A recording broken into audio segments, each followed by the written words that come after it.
Rob Reiner didn't just shape a few films, he reshaped Hollywood itself by weaving humor, civility, and intelligence into the fabric of cinema.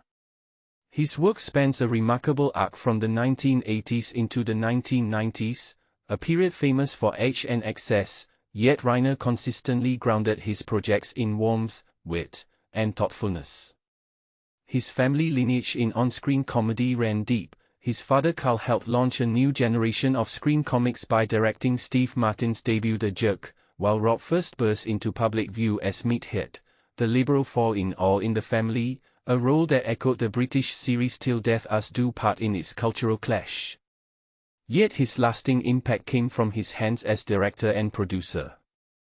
In 1984, Reiner released This Is Spinal Tap, a groundbreaking mockumentary about a fictional British heavy metal band that redefined what comedy could do in film. It skewered rock and roll excess and lampooned its cliches with lines that still land today, such as, "The numbers all go to 11" and "It's such a fine line between stupid and clever." The film popularized improvisational comedy within a Hollywood feature and helped birth a new cinematic form. While mockumentary techniques weren't invented by Reiner, Woody Allen's Take the Money and Run had teased the idea earlier. Tap brought the style to the mainstream and inspired later works like Bob Roberts' Fear of a Black Hat, Drop Dead Gorgeous, and Borat. It also influenced Christopher Guest's improvisational comedies, including Waiting for Government, Best in Show, and A Mighty Wind.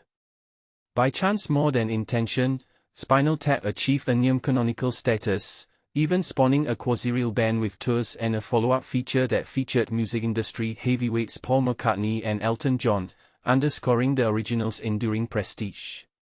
Reiner's next project, The Sure Thing, arrived in 1985 as a high-spirited teen comedy starring John Cusack and Daphne Zuniga. It didn't quite redefine the genre, especially with John Hughes's The Breakfast Club having dominated that year's imagination. But in 1986 Reiner delivered Stand By Me, a starkly different creature, an adaptation of Stephen King's novella The Body. Although King's work had already yielded hits like Carrie, The Shining, The Dead Zone, and Christine, Stand By Me signaled a shift toward King's literary storytelling and showcased Reiner's flair for drama and romance. The film's tone of nostalgia, coupled with a timeless coming-of-age arc, helped it become a fixture of 1980s cinema. Its soundtrack, featuring Band E, King's Stand By Me, revived a classic R&B moment and even reappeared in Levi's advertising, illustrating Reiner's knack for cultural resonance.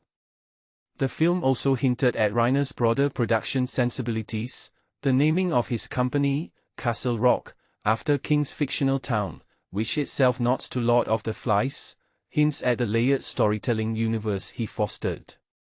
Reiner's third major 80s achievement, The Princess Bride, adapted from William Goldman's novel, didn't initiate the era's storybook films, but it fused romance with sharp satire and self-aware humor in a way that resonated deeply. Its empathetic portrayal of its female lead, Buttercup, played by Robin Wright, helped redefine what a modern fairy tale could look like. Then, in 1989, When Harry Met Sally, crafted with Nora Ephron, crystallized the modern rom-com. While the archetype wasn't entirely new, Allen's Annie Hall looms as a potential predecessor. Reiner and Ephron recalibrated it for a new generation, balancing humor with emotional weight and giving equal billing to both leads, Billy Crystal and Meg Ryan. The result was a template that kept relationships and career ambitions in view, making workplace equality a central question for audiences in the evolving 1980s. Reiner's directing career, however luminous, didn't quite sustain that peak sequence, though he still produced some of Hollywood's most daunting projects.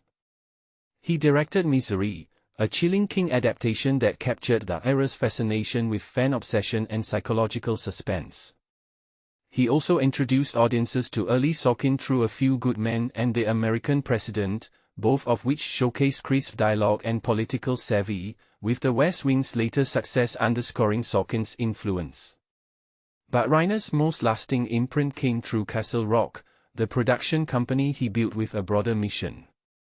In 1989, Castle Rock produced The Seinfeld Chronicles, a pilot that critics initially doubted, only to launch Seinfeld into one of television's most iconic hits and a watershed moment for the medium.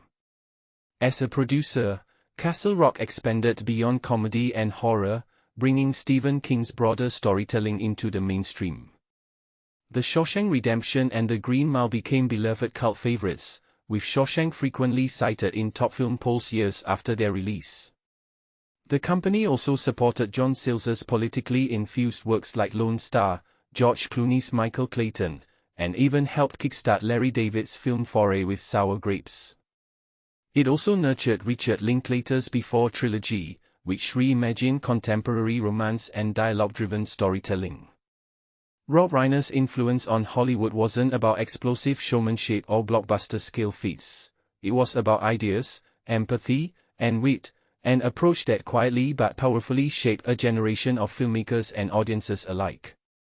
And that is perhaps his greatest legacy, an insistence that smart, humane storytelling can still drive the culture forward unlike any recklessly loud trend, inviting viewers to think, laugh, and feel together.